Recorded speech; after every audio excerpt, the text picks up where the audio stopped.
Hey guys, this time with a quick speed chop. We're taking my fenderless Model A coupe. It's a 31 hot rod, but we're going to unfenderless it by putting patina matched original fenders on it. They're banged up, barn findy and crusty, and they're going to go on this car and change the whole look at it. Let's get it in the shop and start bolting junk onto this junk. So what we got here, we got a set of 31. They came off a 31 coupe that a guy built a hot rod on, and I've actually got the frame out from under the car as well, but I've got these set of original 31 fenders, and they are barn find at best. The car last time it was on the road was in the 60s, I think. I remember him saying. And they might be original paint. They probably are. And this is original 1931 paint here. Look at that. Black lacquer. But it was pretty banged up, but also pretty straight. They're not hardly rusty at all. This one's got like a tear, some damage. This fender's the worst. It's got a bunch of damage on it. Passenger side got into stuff, and there's a whole bunch of dings and dents. But guess what? It's going on this car, which is nothing but dings and dents. I built this car, I don't know, 2011, 12, something like that. So it's 15 years ago, and it was always fenderless when I built it. And we're going to change it up. We're going to leave the Guide 682 headlights on original bar. I was going to change the grill. I'm not sure if I'm going to do that in this video or not. Might just leave it Model A grill for now. I might change the grill when I change the engine, when that blows up, whenever that happens. But essentially, we're going to onto here. All right, so it's the next day here. The car is in the shop. I've been collecting pieces I didn't show you in the beginning. I've got this dropped headlight bar I bought either at a swap meet or out of a scratch and dent, but it's an old chrome. You know, it's repop, and the chrome is punky and weird, but I think it's a Model A 3031 Model A drop headlight bar, so we're going to try that. And if not, I've got this one here, a stock headlight bar, but that puts the headlights way up in the air, so I might want to try to drop the non-dropped one.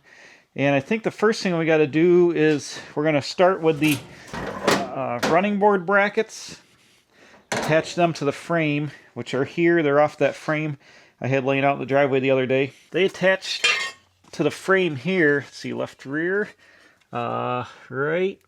Let's see, where's the rivets? Right here. I ground the rivets off and cut. I can't remember if this frame I got had them on it or not, but this the rear one goes here, so you can see how close to the ground we're going to be. But I've got to knock some rivets out still, and then the front one goes right here, which two of these rivets are gone. Right there, so that'll be the front one. And you can see once you put running boards and side skirts and stuff on the car, it really starts to get it closer to the ground. This car is lowered with a drop axle in the front and a drop spring. It's got a 33 to 36 front axle, which is an inch and a half lower than the stock A, and then it's got, I think, a reverse eye spring from Posey's, which is also a little bit lower. So there's a couple inches down in the front, and I set the back up is down a little bit, so it's already lower than the stock A, so it's a hot rod rake. But this guy is going to go here, so I got to go and grind the frame real fast, knock the other existing rivets out. And fortunately, I've boxed the back of the car. Back of the frame here is welded tubing all the way across, way back into here. So I think what we're going to have to do is drill out the rivet holes, and I'm going to put some I don't know, maybe, I guess 5/16 nut inserts in there. You know, get 3 bolts for them. And we're going to put nut inserts in the frame and bolt the running board brackets to the frame.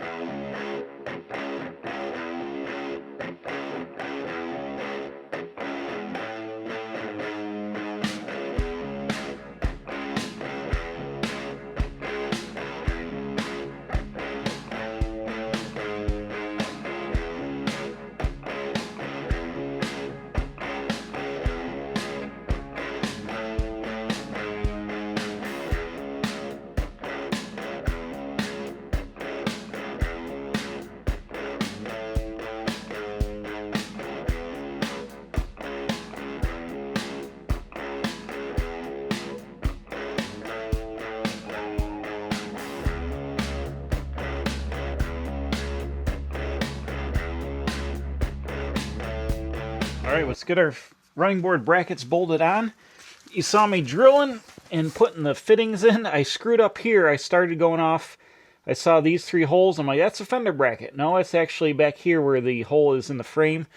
And this car is actually 2 frames put together. The front half is out of a doodlebug I had. You can see the rust pits on the frame. Then all of a sudden it goes to a smooth frame. And then the rear half of this frame came off of under a trailer that somebody cut down and made into a trailer with a 42 to 48 Ford front axle. And it had wide 5s on it. And I think these are the wishbones, the front wishbones I used on the I modified to use on the rear. Came off that trailer. So right here is it's gusseted on the inside and plated, and then it's boxed on the inside. So, but you can see the butt line here where the 2 frames meet. Right here, pitted and not pitted. So anyways, it looks like I must have cut a bracket or something off here. There's a weld line there. But anyways, the running board brackets go on over the hole in the back of the frame. And this car also has brand new sub rails, and I took it apart years and years ago, and I built it 15 years ago. I put all new brand new sub rails the length of the car, took the whole body right apart and welded it all back together. So even though it's got rust in the inner fenders here a little bit and some holes in the quarters, the center of the car is very structurally sound. And actually here you'll see a U-joint. I have a T5 transmission here with an open drive line. I used an open drive line conversion for the 38 banjo rear from Hot Rod Works. And then I had a drive shaft made, or cut down the Mustang drive shaft actually. And then I used the ball mount from the front wishbone, which I've modified to fit. I used rear wishbone ends on it, but I used the 42 to 48 front wishbone.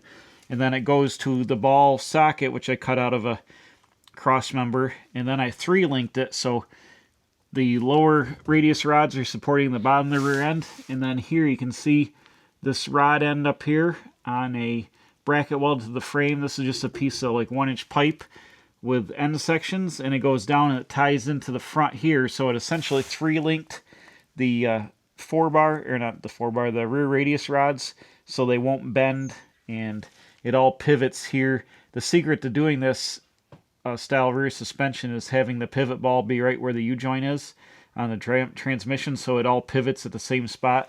And obviously this is not an off-road vehicle, so you're not getting mass articulation, but for the little bit that the suspension articulates up and down, it all pivots and works right here. And I've put probably 10,000 miles on this car, driving it up to 70 miles an hour on the highway and back roads and everything else. It works fine, and it's all old Ford parts. So I sprayed the edges of these with fluid film just to give them a little rust barrier between the frame and the running board brackets. And we'll go ahead. We got 3 5/16 1-inch long bolts that will go into the nut certs here. And obviously these nut certs and bolts aren't as strong as the original rivets, but it is what it is. Like I said, I'm not climbing on this car and hauling luggage across the country in the Dust Bowl and stuff like that. So for what we're doing, putting fenders on a hot rod, it's going to work out fine. I noticed all the fender studs are broke off in the wheel well on this side except for one. On the passenger side, they're all still intact, so we can just chase the threads. We can use the original studs that are welded to the body to bolt the passenger side rear fender on, but this driver's side we're going to have to repair it. Maybe I'll just through bolt it with some big fender washers because it's I can get to all the spots on the trunk side. I like to tighten these but not rip the nut certs, get the nut certs to spin. The frame is kind of thick to be using a nut cert. They're better, they mush down better on like sheet metal, but they for here they're gonna work out good. Oh yeah, that's nice and stiff.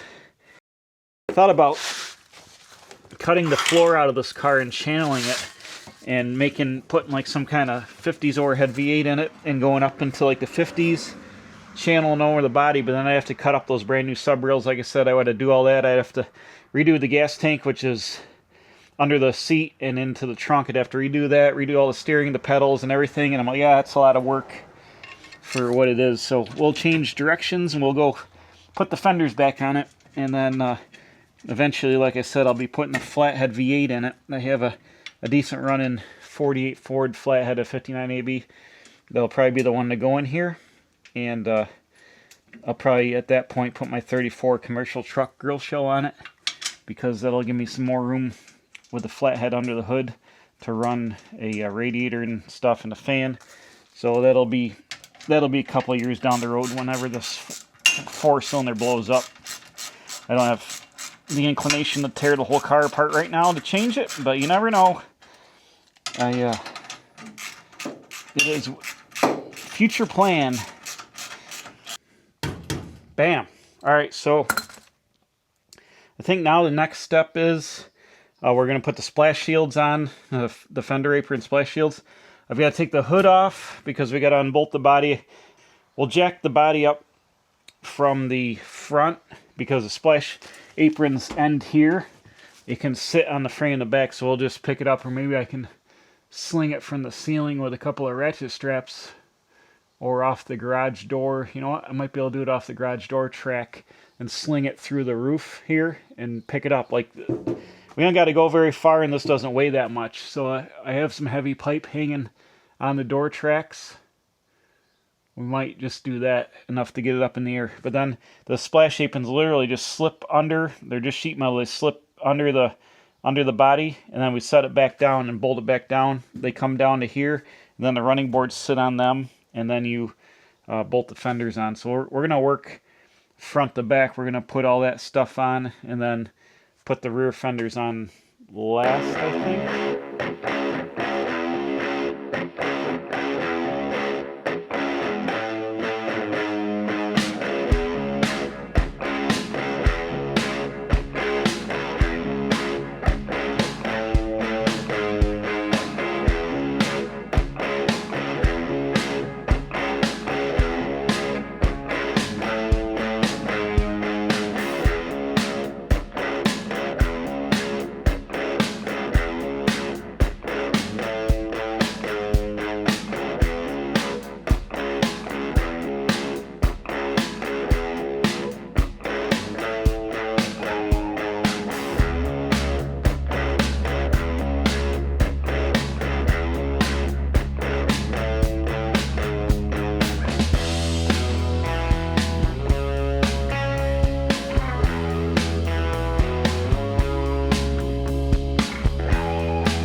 Got ourselves a hot rod now. We got no lights or shocks or nothing. Got her stripped down here. Man, I had to fight getting the nylock nuts off these long studs here, but that's what holds the hood on. And I'm going to have to get somebody to come over and help me put that back together, because that's going to be a nightmare. I need to take the throttle. This is the throttle linkage here. I'm going to have to take these nuts off. I'll use a nylock nut. When I put it back together, it's double nutted. Yeah, take that loose. The steering is a double D joint here. Double D shaft. I'll take these 2 set screws loose. I should pull out of the rag joint, or out of the universal joint. So like I said, all we gotta do is whoop the body up a little bit. Everything else you can stay attached to it. One thing I'm gonna do that I probably won't film because it's just gonna take 10 minutes. I had this like lake pipe, open header pipe I built on it originally, but I don't ever uncap it. It's actually a catalytic converter pipe off, or head pipe with a catalytic converter flange off like a Chevy Cavalier or something, but I made a little 3-bolt cap. Well, it's leaking at the gasket, and it leaks exhaust now, and it hangs down. I've only uncapped it probably 4 times in 10,000 miles in 15 years, so I'm going to saw it off here and just weld it shut, because it's going to be up under the running boards. It's not going to make any sense anyways anymore. But we'll cap that off real fast. Here's my 2.3 here, my factory exhaust manifold and pipe, and you know, it fits in there good. Like I said, I got it jammed right up into the firewall because I had to have room for the hose, and I've got an electric fan that's out of something from the junkyard. It does have really nice, like, $800 Walker radiator in it, which Walker's out of business now, but it's like a 3-row copper radiator that I bought specifically for this car like 15 years ago, and it was one of the most expensive things I bought for the car. But it's got a Holley 390 2-barrel on it, and the 2.3. This was a fuel injected engine. I put an earlier intake on it, and I bored a hole in the side of the block for the fuel pump, or actually on the other side for the fuel pump, and put a timing belt on it. But it's 88 or 89 Mustang 4-banger that is worn out. But for now it works good. But like I said, eventually I'm going to flathead in there. I think that'd be 1,000 times cooler and actually go with the car. But I tried to paint the engine like Model A green, original Model A engine green, just kind of, you know, is what it is. There we go. The reason I took the shock bolts off, which these are shock mounts, these are F100 upper mounts here that I chopped down and I made into brackets for my little like street roddy shocks. And this is a wishbone, a front wishbone cut off, a 36 or so front wishbone cut and flipped side to side. So it's mounted with tie rod ends to the frame over there, but I used the front spring hanger I made into a shock mount, which has a grade 8 bolt through there, and had these little like Pete and Jake style shocks. They're super used and crunchy and really the only chrome on the car, but they'll be hidden under the fenders. And my Model A truck I'll show you out here because it just happens to be in the driveway.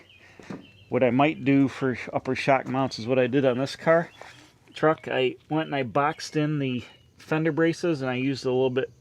This has got a more traditional dropped axle with a like a 33 or 4 wishbone, and then I've used a bolt-on lower shock mount. But I use the upper shock mount as part of the fender brace, which it shakes the fenders a little bit, not a whole lot, but I'm using that because it's a good spot. And I added some, I gusseted it in and boxed it in, so it's beefed up. So I might do the same thing on this, or I might reuse those F1 mounts if I can figure out somehow way to bolt them on. See, they're bolted through the fender braces. It looks like I drilled an extra hole or something. The fender braces bolt on here. I think I drilled this extra hole in the top, so maybe I can still use them. I don't know. We'll figure that out once we get there. I think I have another set of uncut ones if I wanted to redo them hanging up here. But yeah, okay, actually I got multiple sets. So the rusty ones are original F1 mounts, and then the gold plated ones are ones that are from Speedways or something like that. So I have options. We'll figure out the shocks last. But look at that race car look. We got kind of a headless headlight race car look going here. With the fender braces off and stuff, it looks like we were stripped down for the dry lakes. Just a quick update here. It's, after work, I had to work late, so I didn't get to work on this today. But I got the fender and the running board kind of just like laid on here for a second and getting ready to pick the body up, and you can see how it's going to look. But then I got over here, well, both sides, and I'm like, the running boards don't fit the brackets. I forgot when I put the two frames together, like I just showed you the two frames, I lengthened the back of this because I got the spring behind the axle, like 7 5/8 or whatever the dimension was. So when I drilled the rivets out and put the back fender braces or the running board brackets on, they're 7.5 inches back too far. So now I gotta move them ahead, drill another set of holes in the outside of the frame, put another set of what do you call them in there, nut certs in, so we can pull that guy ahead, so we can get the running boards bolted on where they go. Whoops, my bad. All right, so next couple of days here, I've corrected my running board problem on the driver's side so far. I measured, and you can see under here I've got some carriage bolts in where they go, and I measured the bottom of the running board and then transferred the dimension to the back arm. I moved it ahead about 7.5 inches or so. I think it's 28.25 from center of the bolt to center of the bolt, but I moved the rear one ahead, so now the running board bracket in the back is in the correct location. The running board is here, and they're a little flexy without all the other pieces tying them together. And there should be a rubberized coating on here. It's completely gone on this one. They repop them. They make glue-on ones, or they got cheaper like stick-on ones. I went to Eckler's, which is bought out Max. Max used to have all kinds of early Ford and Model A stuff, and it was local to me. But they got bought up by Eckler's and closed the local store. Anyways, I found some closeout or open box stick-on running boards with adhesive back, the rubber, for like $65. And they're older returns, and they've been on a shelf for a while, so they got some scuffs and dirt and stuff, so they'll be perfect. to match here. So I didn't want like brand new ones, and I didn't want the $300 expensive ones. So I'm going to get the stick-on ones, but I'll have to grind or rough this all up, put some rust encapsulator or rust converter on it, then try to lock it in, and then I'll just stick the new rubber on. They'll be here in a day or two, so we'll do that as the last step. But it'll look even newer rubber-ish. I'll let it get dirty and get scuffed up, but it'll be better to have rubber on there than no rubber. It looks pretty horrendous without any rubber at all. All right, it's the next night here. I've got the splash apron ready to go. I took some glass cleaner and cleaned the dirt off it. Look at that shiny original paint. That's original black Ford lacquer. I put a little fluid film on it. Now, check out the pipe bend. I got a lot of weight hanging here. I got all the body bolts loose. I had to take the front 3 bolts out, and it's swinging in the air here a little bit. It's about a 1/4 inch off the frame. I'm barely out of the knuckle here, and I don't want to pull it apart anymore. I think I can slip this in. I think the only bolts to go through it are the 2 body bolts here, and then the one in the front goes in it. I think the other ones, it just circles around. Now, originally, these are bolted to the frame with that 5/16 hole and that 5/16 hole in the back. I'm not going to do that. I'm just going to rely on the fenders and the running boards and everything to bolt the back of it together, because I'm not going to take the body, a foot off the frame to be able to get some bolts in there. Plus, I boxed it. I don't even know if I might be able to get the back bolt in, but I'm not going to worry about that. We're just going to bolt them on as we go, just like this. So let's come over here and see if it'll slide under the body. On this side, I got a little more room on this side than I do on the passenger side. Try to get this guy landed on this side first, because I think it's going to be easier. And let's see, it's got to go way up here.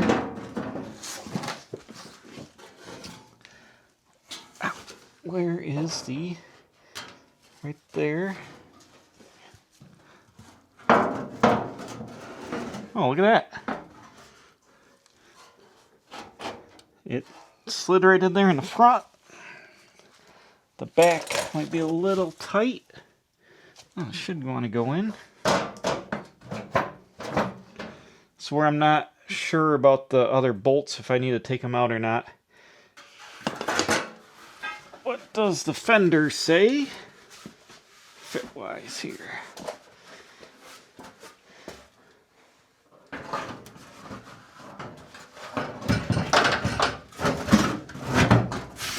You know what?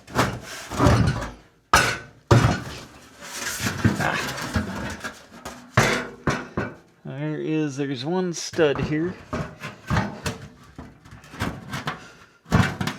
There we go. That goes in.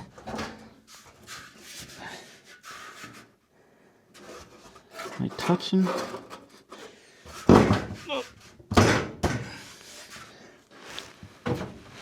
Looks like this wants to come way out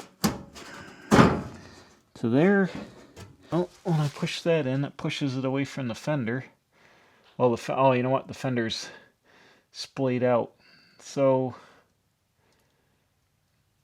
I guess that's where it goes. This is here. This is here. Like that. This clamps down in there. Well, I got updates. I had to set the driver's side fender on to see what we see, and everything appears to be lining up good now. The rear fender is out. You see that 1 inch or so gap? It's hitting the body, and I don't know if it's bent or whatever, but I'm gonna have to monkey around with that. But I got the front fender on here, kind of like where it goes. There's that bolt hole there. There's a splash apron that goes first underneath the fenders, but I don't have that on. And I got the fender brace in here. Just set it together. You can see the headlight bracket holes through here. I just had to see how it squeeze jaws up. All right, I got the other splash apron under the body. I got the other running board bolted on. And this one still had a bunch of rubber in it. And it makes it, you actually need the rubber of the running board to seal up tight to the splash apron. So I left that rubber in there. It was all deteriorated off this side, so I got a gap osis here between the two, and this is kind of springy. I don't know.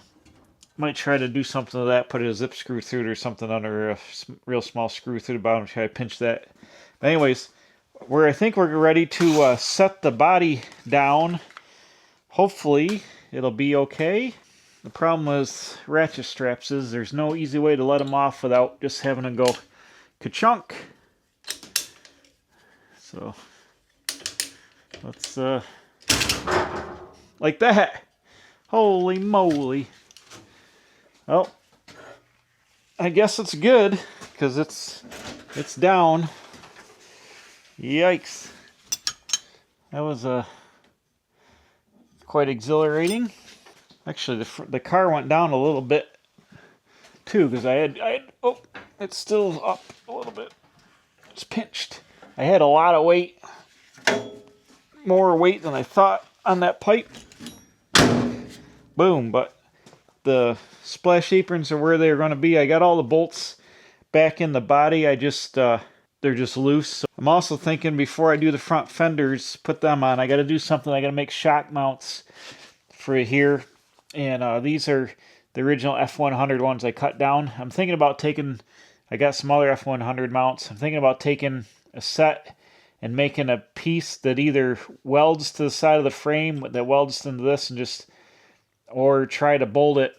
We got to do something with that. But that might have gone down a little bit now I took the weight off it. Let's go ahead and set this fender back on just because we can't. Oh, you know what?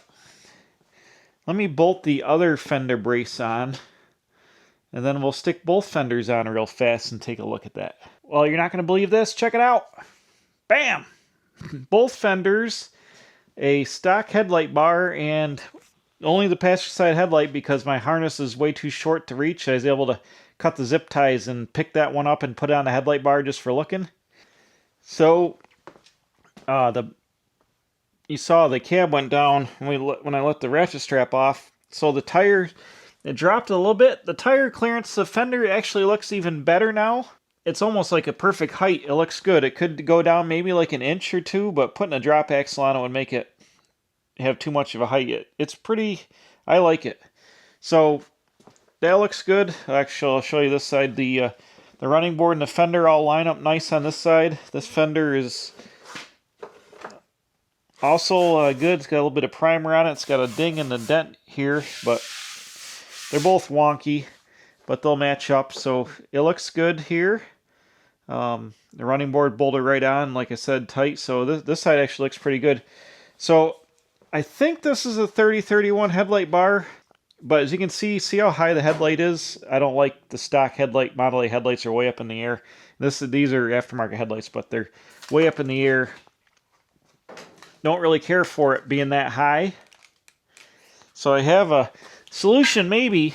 I've got this old chrome drop headlight bar that I'm pretty sure is an aftermarket piece, but it acts like it's like brass or something because it's not magnetic. Where's one of my magnets? It's not magnetic out here, but then in the center here, I don't know if you can see, the chrome was funky and there's like these funky, almost like roll pins or something. Well, in the middle it's magnetic. So that's kind of interesting, and I'll show you why it's interesting.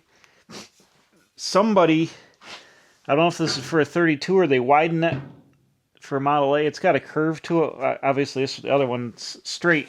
So I'm thinking somebody widened this in the center, obviously, and then chromed it again.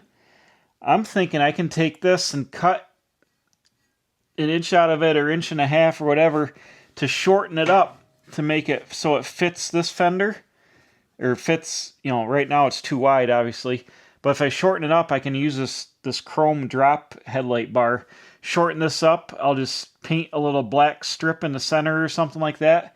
But you can see how much farther it would lower the headlights down. It would make it look a ton better with a drop headlight bar. And it's got old chrome on it, which is kind of cool. So it'll match the stainless steel grill. And I think that's what I'm going to do, is chop this guy and section it down and make it fit, because having the headlights way up here like stock Model A, they don't look good when they're all the way up in the air. So that'll look better. But this looks really awesome. what needs to happen first before I can put the front fenders on permanently, like I said, is I got to build the shock mounts real fast. But this splash apron goes up under here, and it fits up under the grill shell, which is tight. Oops, oops, oops, oops. Get in there. But it also bolts up under the fenders here and ties in and like finishes pattern this all off. And somebody's painted this red, so it ends up going like that, and it kind of finishes off the front of the fenders. So I'm going to put this on. I'm going to leave the red on it because I think it looks cool with the red, and I'll bolt the license plate down here and have it up, down low. But I think I also want to put some kind of like little Nerf bar in the front. This panel, the frame rails are actually, there's a big gap between here. This kind of like covers up the frame rails. And they had original bolts to hold the fender brackets bolt onto the outside of the frame. And they had like a, I don't know, a 1/2 inch bolt that came through, then it necked down to a piece of tubing. Then it had like a 5/16 or 1/4 inch nut that stuck through here, or it was threaded something, but you'd put bolts here, and actually this stands off the frame. So maybe a piece of tubing like this, I think this is like 1 3/4 maybe.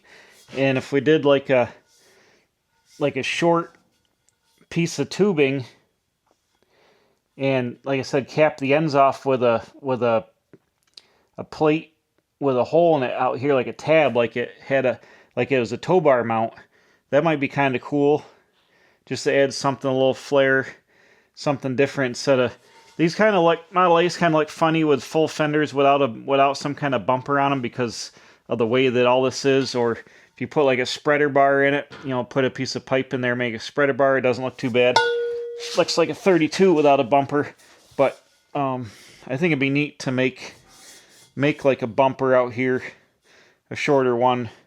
I have Model A bumpers, but I don't want to have to run a Model A bumper. So if we did something like this, maybe made it about that wide, something like that, made a little bumper with ends on it like it was a tow bar, I think that would be pretty cool, just to give it a little something different. So I'm thinking about that while I'm doing all this other thinking, but I think that would look kind of neat. All right, it's the next day here. I got the shock mounts figured out. Let me show you those. I took these aftermarket F100 style mounts. They're probably from Speedway or something. They're forged steel. You can see they're pretty heavy duty. So I simply cut the eyelets off the bottom of them, turned them 90 degrees, and I drilled a hole through the frame, through the cross member, and then one by the fender brace. And then I'm simply taking the full length of the rest of the arm and tacking it back together. And don't worry about my tack. I can clean it up with a grinder. I changed the gas on the welder and it was out, and then I forgot to put the ground on and it booger welded. Anyways, I got it tacked on there enough to take it back off the car and weld it permanently. But this will make a neat little mount, kind of be hidden, use factory style action, should be super strong. I ground the end into a point or a shovel head on either side so I can add a lot of weld to fill it all together. I'll build it all up and then grind it smooth, but it should bolt right on here. This car don't weigh much. It doesn't take a whole lot to activate these shocks, so it should be able to easily, you know, not break that big heavy arm like that, and it should work good. These shocks only have 3 inches of travel overall, so I've got it pulled out to 1.5 inches. It's right in the center. Right now, like, this car is at ride height, and the springs have settled because they're 15 years old and everything else like that, so it's where it's going to be. So I got it mid-travel, and I'm just going to knock the other one out, weld them together, paint them, bolt them on there, and then we'll be ready to, I think we're going to put the front fenders on. I took some cheap electrical tape, and I taped the top of my frame to make like a, kind of like a gasket, so when the fenders rub, they don't sit there and squeak and stuff like that. It's like really cheap tape. And I also took the headlight buckets and untaped the harness and pulled them out of the headlight buckets. Luckily, I put these bullet connectors on, so I was able to take the headlight connectors off. So the wiring harness I'm going to have up in the air like this, but the hood's always closed, and I'll attach it to the fan, bottom of the fan.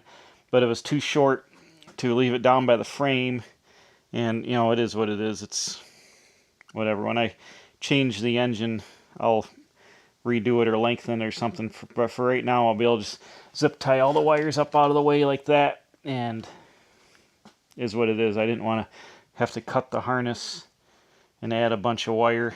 This side should be plenty long, and I'll make a little bushing and go through the radiator shell there, but we'll be able to get the headlights up through where they're going to go. So I'll just keep plunking away, make these shock mounts, and then we'll put the fenders on permanently. Or actually, I've also got this, and I got to dig through here. The guy who took this car apart saved all the hardware, and he bagged it and tagged it. I'm sure the hardware that I need for things is in here to put the fenders on. Like, I'm looking for, is this them? Oh, that's a door pull. I need a door pull, front door pull. I need one of those, but where are these other pieces? There's hood, part of the door pull. There's hood tray pieces that hold the hood I'm looking for. And I looked in here a little bit. There was like fender screws, steering box. Anyway, I gotta dump this out. I'm hoping those big fancy bolts I need for the front splash apron, I hope they are in here, because there's all kinds of stuff in here. Oh, you know what? Are these those hood pieces? I think they are. Hood stop. There we go.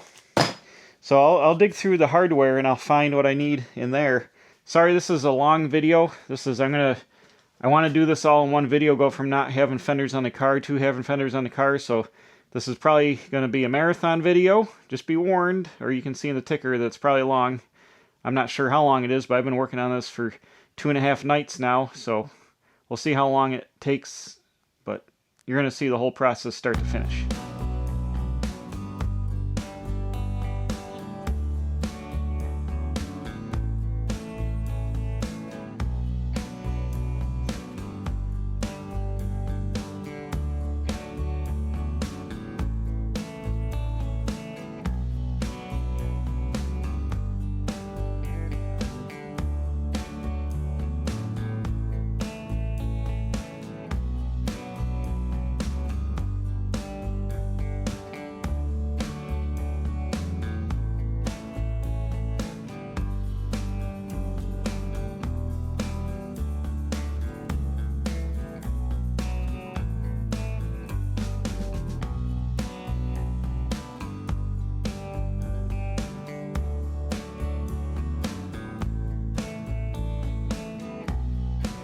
Well, I'm in the dark here.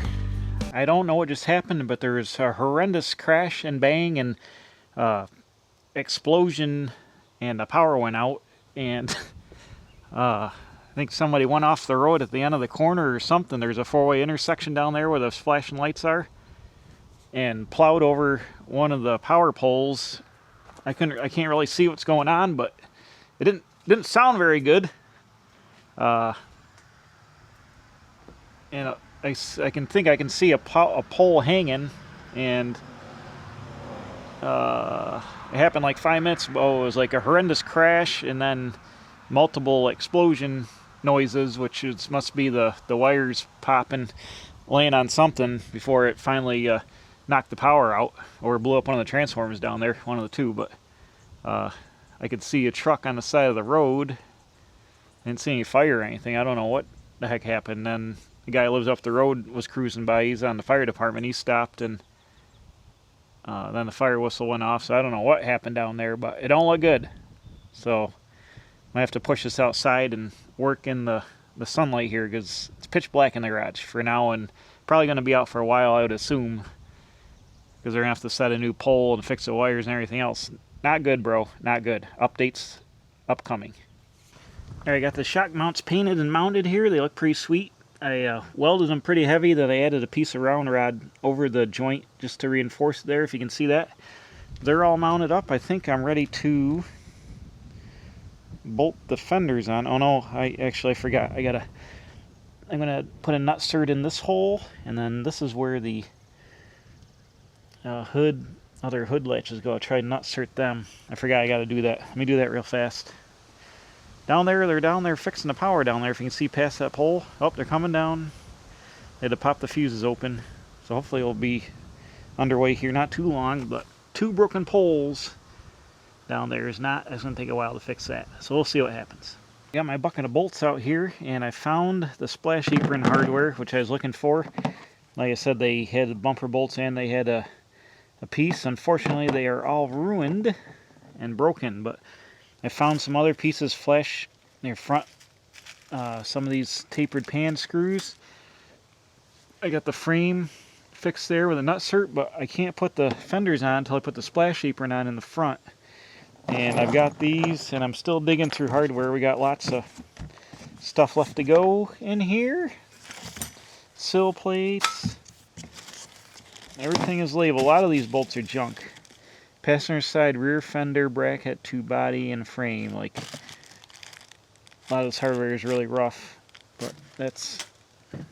I'm missing one fender rear brace too. I must have sold it at Hershey by accident with some other stuff. Let's see, steering, body, and frame. Everything is labeled, but really rusty. Fender to body, side panel, rear fender, running board, 9 pieces. A lot of the stuff is broken off too. It'll give me an idea of what to look for, and I doubt I can reuse most of this. A lot of it's really crunchy. Without any power, I don't know how I'm going to fabricate pieces to do the splash aprons. I'm going to have to try to figure that out, but at least I know what I got to make here. Well, the wreck must have been bad. I'm actually leaning on a power pole because the power lines run right over where I'm working, right over the driveway, because before the houses are here, they had the power run to the farm, I guess. See over there how they go out to the road? Well, they're about ready to take off with a helicopter. They had the medevac helicopter come in. Here it goes. Let's see. Let's watch it. We landed it over at the town barn. And now they're taking off.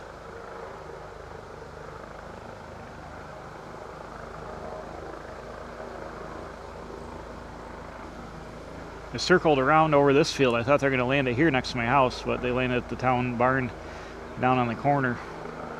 Here it comes.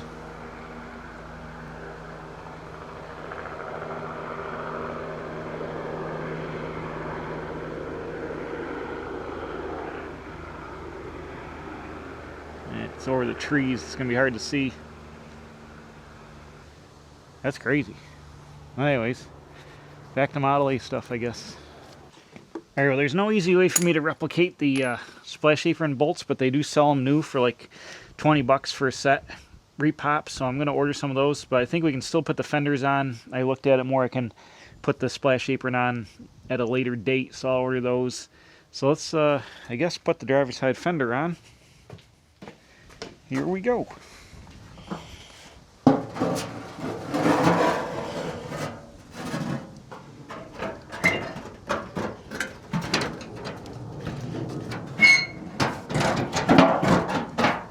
Boom, just like that. Oh, almost like that. There we go. It's all the air traffic. Oh, it's a plane. All right, where's my hood shelf pieces? I threw them over here somewhere. Aha! When the airplane gets done going overhead, we'll get these guys out.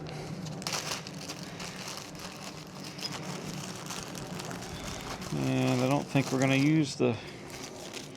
It's got one broken off bolt, quarter 20 bolt. So these guys go like this.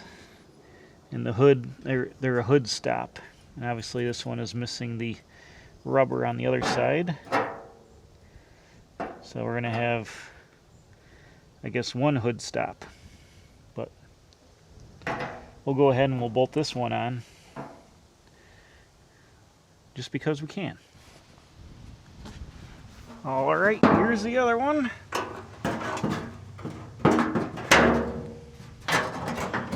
Oops.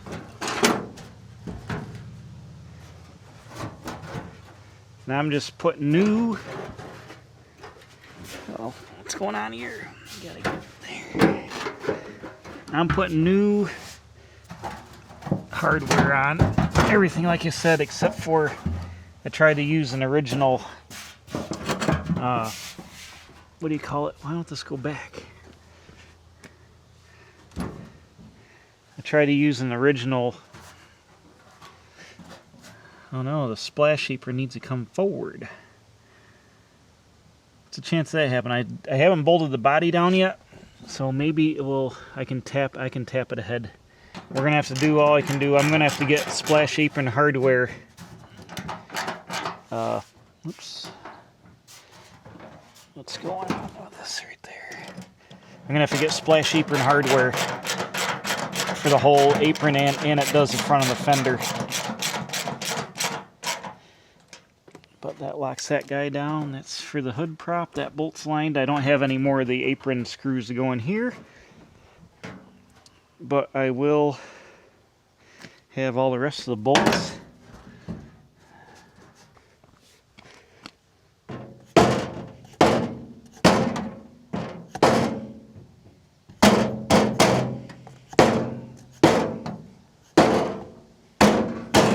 Ooh, it moved quite a bit.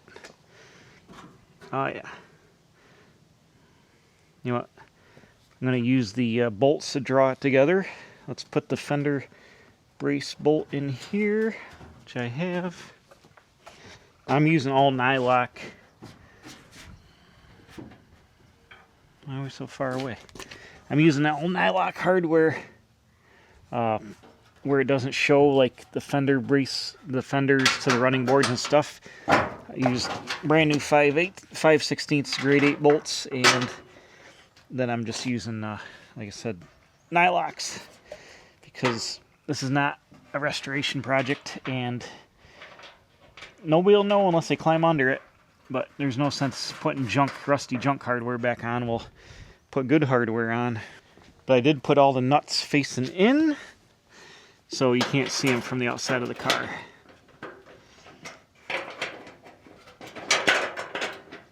Only the 100-point guys at the AACA show will know better.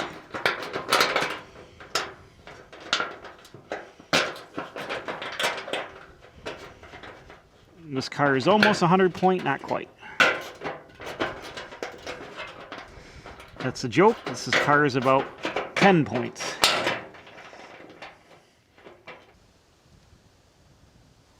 Come take a look. Looks pretty awesome in here. Man, that shock mount looks glorious in there. And on this side, you can see all the bolts.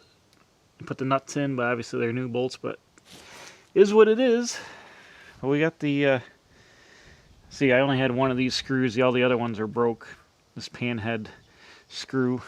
And I'll need to get a set of 4 of those. I'm sure they sell them, to put them in. 2 of them go into here and 2 of them go through the frame. And then I'll get these pieces too. Then I can bolt the splash apron on after the video is over, because I'll have to order them. But I'll go ahead and I'll move all the bolts together. And then let's try to put the right rear fender on. I think if we chase the threads on that. I only have one rear fender brace, so I guess we'll use it on that side. And the fender's kind of wrinkled up, but I think we'll turn the car around, or maybe the light's alright. We'll try to get the right rear fender on. The driver's side fender in the back's got to have some monkeying around with it, but I think we can attach the right rear fender. I think I got to pop the wheel off here to get easier access to what we're doing here.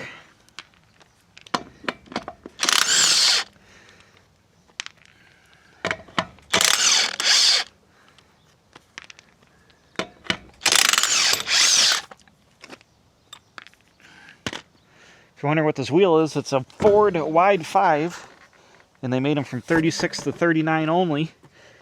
And this is a 38 rear end in the car. And by wide 5, you see it's got this big wide pattern on it here. Got a 2-piece drum with a hub and a piece, but it uses 39 backing plates. And I need to adjust these rear brakes because they're pretty loose. Oh no, my rubber's all deteriorated. But we need to get in here for the fender. You see these studs, 5/16 studs are all good. I got to drill a hole here. And then we're going to put the fender brace on this side, I guess. The fender brace bolts here somewhere, like that. Comes out and braces the edge of the fender. This car, I put all new sub rails in it, so it, why does this stick out so far? So it isn't drilled here. It's got new sub rails all the way around. But we got an issue with a fitment issue here. We got a little bit of a gap. Might need to hammer this in or trim the fenders, one of the two, but we're limited to tools because we still don't have power. Limited. It's been like 3 hours now. Alright, these bolts are actually fine thread. They're 5/16 24. And I can't get the die handle in here to turn them, so I'm going to try to turn them with vice grips. Hopefully without wrecking everything. And breaking them off and turning or chasing the threads. Appears to be working. Should use some lubricant. Whoops. Should use some lubricant. But I didn't. That would be smarter. It's kind of hard to grab onto this.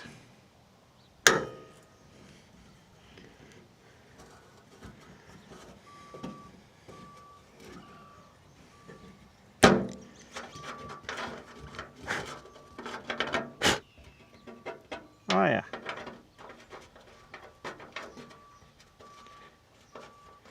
Now I wonder if I can use the rusty nuts from the bag if I got any 5/16 24 nuts in there, fine thread. Look at that. I bought this tap and die set just in the nick of time. If you've seen the video on that, it's a Pittsburgh set from Harbor Freight for $42 if you're in the inside track right now through 4th of July. It's on sale for $24. I've only used it twice and it's already paid for itself.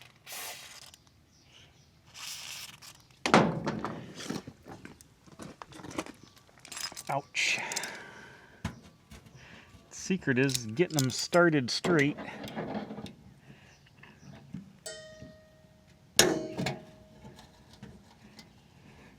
Straight for the chasing. This is very unorthodox, but we gotta do what we gotta do. Desperate times call for desperate measures.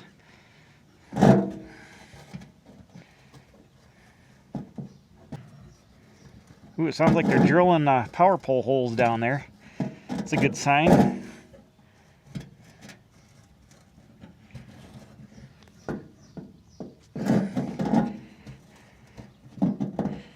The wires is going to be the bigger problem. Not sure the voltage. Might be 7200. It's just too hot. There's no neutral or nothing running right over. Actually, literally overhead of us right now. Bare copper. So it's not like special wire they got to order. It's bare copper. Hopefully they got some in stock somewhere and they can get her strung up.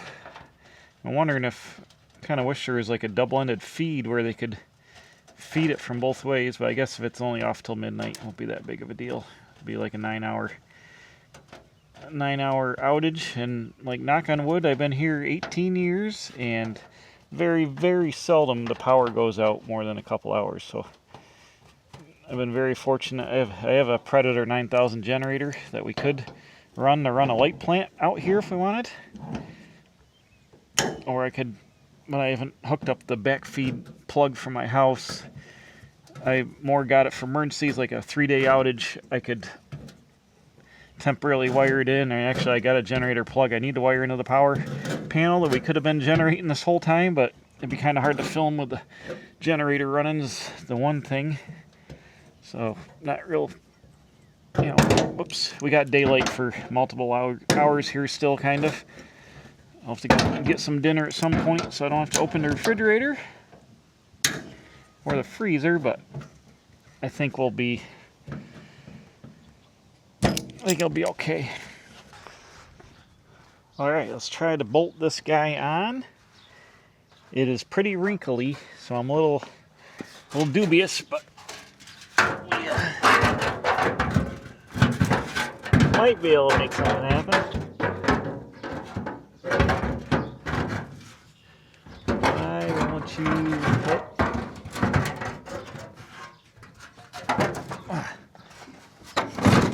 Ooh, look at that. She went right on. Huh.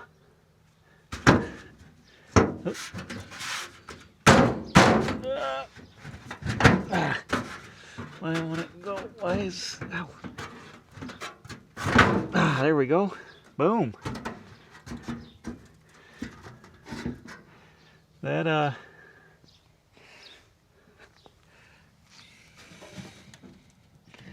seems to fit pretty good. I had to get some going to my stash of fine thread, my fine thread, and I was able to locate some fine thread washers. I mean, not washers, some fine thread nuts, but apparently there's not room for lock washers. That one I might be able to get one on it.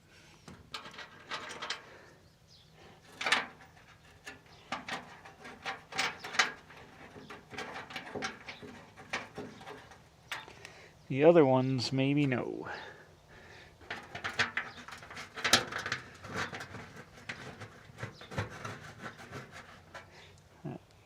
Definitely not that one, not that one.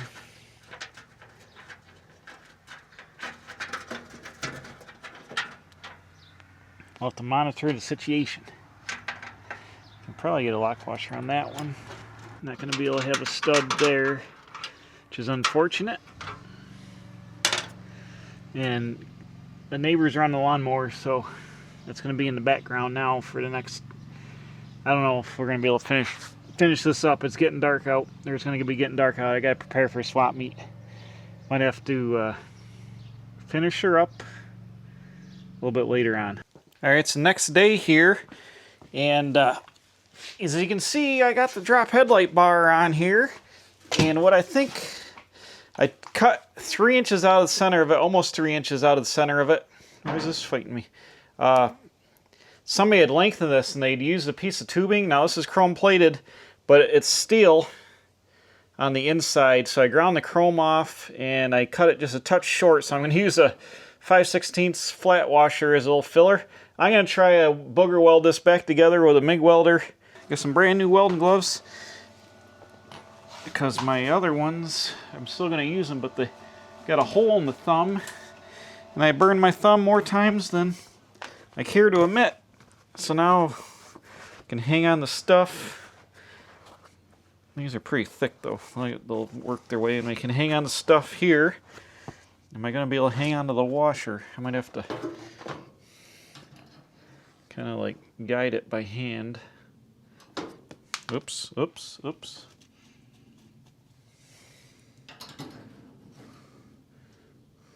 There we go. Let's try this and see what happens.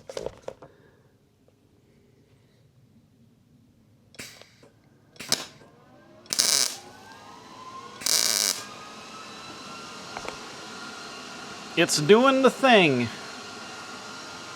Washer moved. Let me, well, I'll have to grind some of that washer away. Ow. Ow. Ow. Ow. Yeah. The weld is beaten up from the chrome, but I think we got some steel in there too.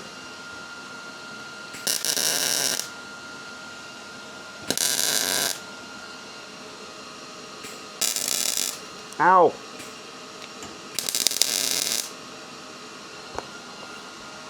I'm hoping that it burns itself in on the bottom of the chrome. There's also a bunch of water in this. When I cut it, a bunch of water came out.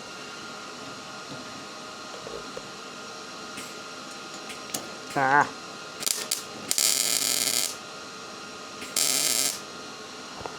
I'm just going to try to flow it and then grind it.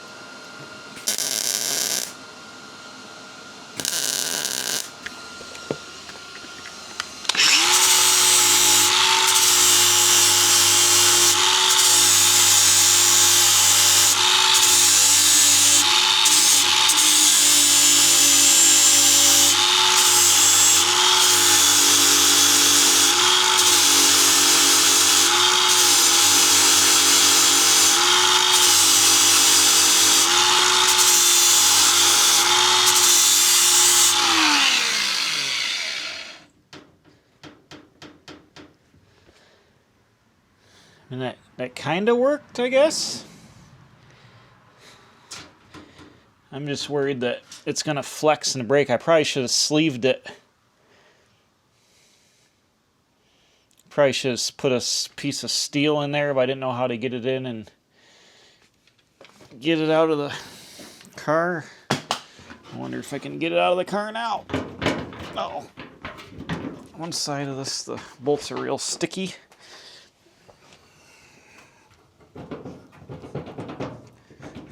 Now the whole thing's real sticky. Shoot.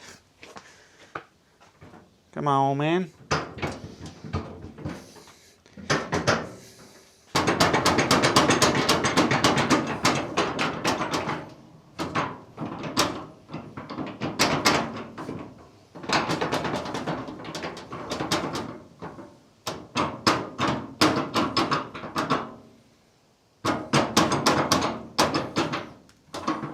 All right, bam, how about this? I fixed it. I took my yellow light, and the clamp covers up all the welding most of the way. It'll just rust behind there, and nobody will know the difference.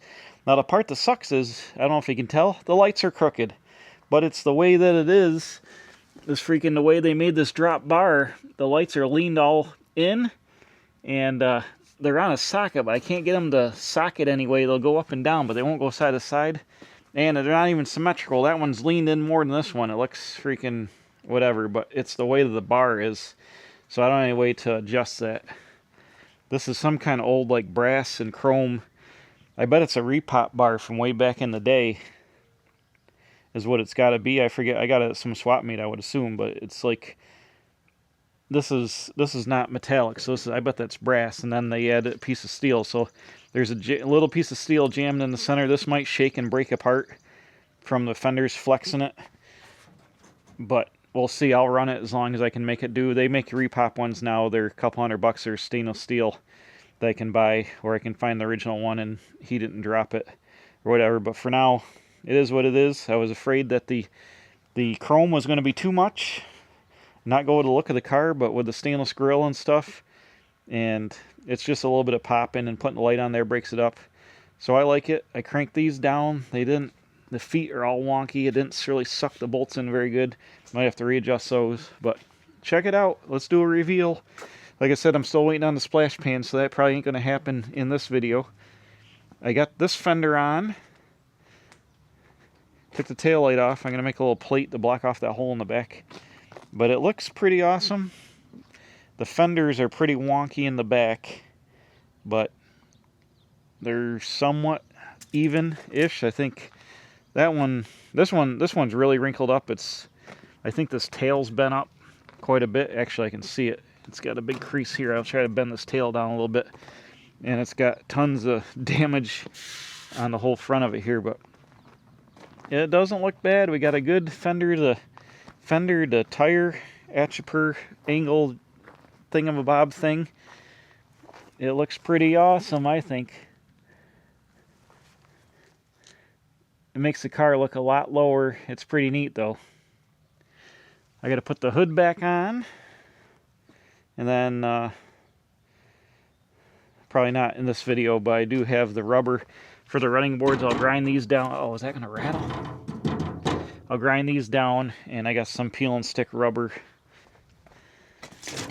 You got to trim these to fit, but they'll peel and stick on there, and they look new now, but they'll get dirty and worn, stepped on, and stuff. I mean, that'll look better than just having rusty no rubber there. So I'll get these guys installed, but not in this video. I'm going to run out of time. Speaking of run out of time, I think I have run out of time. It's a Sunday night, and it's 7 o'clock, and I got to mow the lawn before next week, and it's getting kind of high, so I got to go there. But I think I've proven the point that adding fenders really changed the look of this car.